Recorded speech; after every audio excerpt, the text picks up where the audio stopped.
आपल्या शहरातील प्रत्येक घडामोडी लेटेस्ट अपडेट पाहण्यासाठी आपल्या पब्लिक मीडिया चॅनलला लाईक, शेअर, सबस्क्राईब आणि फॉलो करायला विसरू नका। दिवाळी सणाच्या पार्श्वभूमीवर उल्हासनगर शहरात मोठ्या प्रमाणात फटाक्यांची बेकायदेशीर साठवणूक केलेल्या 2 गोदामांवर पोलिसांनी छापा मारून ती सील केली आहेत। शहरामध्ये रहिवासी भागांमध्ये विनापरवाना कोणत्याही सुरक्षेविना फटाक्यांची मोठमोठी गोदामं आणि दुकानं बिनधास्तपणे सुरू आहेत। शहरात फक्त 27 परवानाधारक फटाके विक्रेते असून शहरात मात्र शेकडो फटाक्यांची दुकानं थाटण्यात आलीत। शिवाय रहिवासी भागात या गोदामांमध्ये मोठ्या प्रमाणात स्फोटक फटाक्यांचा साठा करण्यात आला आहे। त्यामुळे मोठी दुर्घटना होण्याची शक्यता आहे।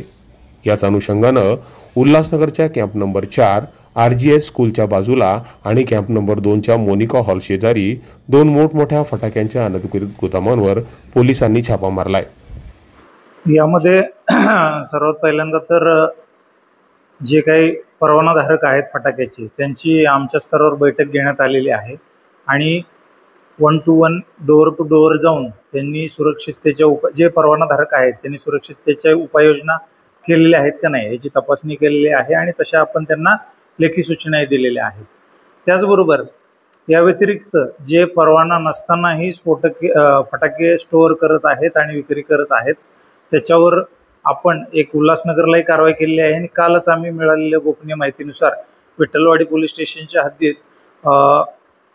एका ठिकाणी असेच फटाके स्टोअर करून ठेवलेले अशी माहिती मिळाल्यानंतर त्या ठिकाणी तात्काळ पोलीस टीम जाऊन आपण कारवाई केलेली आहे। यामध्ये BNS कलम 223 आणि 125 तसेच विस्फोटक अधिनियम 1884 कलम 9B यानुसार आपण कारवाई केलेली आहे। यामध्ये जो माल आहे फटाक्याचा तो एकूण 2,09,000चा हा सील केलेला आहे आणि त्याचबरोबर जे आरोपी यामध्ये निकेश छाबरिया आहे ह्यांना आपण 35(3) नुसार अटकेची कारवाई केलेली आहे आणि पुढील तपास त्याचा चालू आहे। तर आपल्या हद्दीमध्ये जवळजवळ किती परवानाधारक असे फटाक्याचे विक्रेते आहेत?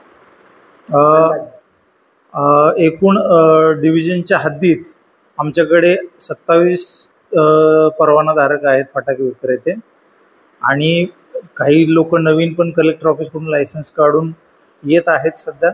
त्यानुसार त्यांना अटी आणि शर्तीच्या अनुषंगाने त्या पद्धतीने आपण त्यांची तपासणी करत आहे। एका सामाजिक कार्यकर्त्याच्या माध्यमातून या गोदामांची माहिती पोलिसांना देण्यात आली होती। या दोन्ही गोदामांमध्ये जवळपास 5.5 लाखांच्या स्फोटक फटाक्यांचा बेकायदा साठा पोलिसांना आढळून आला। त्यामुळे त्यांनी तो सील केलाय।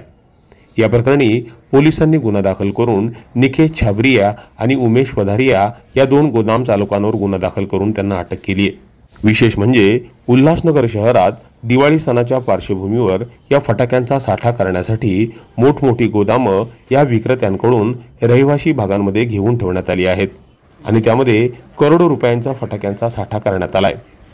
यावर मोठी कारवाई झाली नाही तर उल्हासनगर शहरात एक मोठी दुर्घटना होऊन मोठ्या प्रमाणात जीवितहानी होण्याची शक्यता आहे। उल्हासनगर महापालिका प्रशासनाने देखील आता या बेकायदेशीर सुरू असलेल्या विक्रेत्यांवर आणि गोदामांवर कारवाई करायला सुरुवात केली आहे। मात्र कोणत्याही प्रकारची परवानगी न घेता अशा प्रकारे बिनधास्तपणे बेकायदेशीर फटाक्यांची विक्री करणाऱ्या या मालकांना नक्कीच राजकीय पक्षाचा आशीर्वाद आहे अशी चर्चा शहरामध्ये सुरू आहे। Public media bureau report.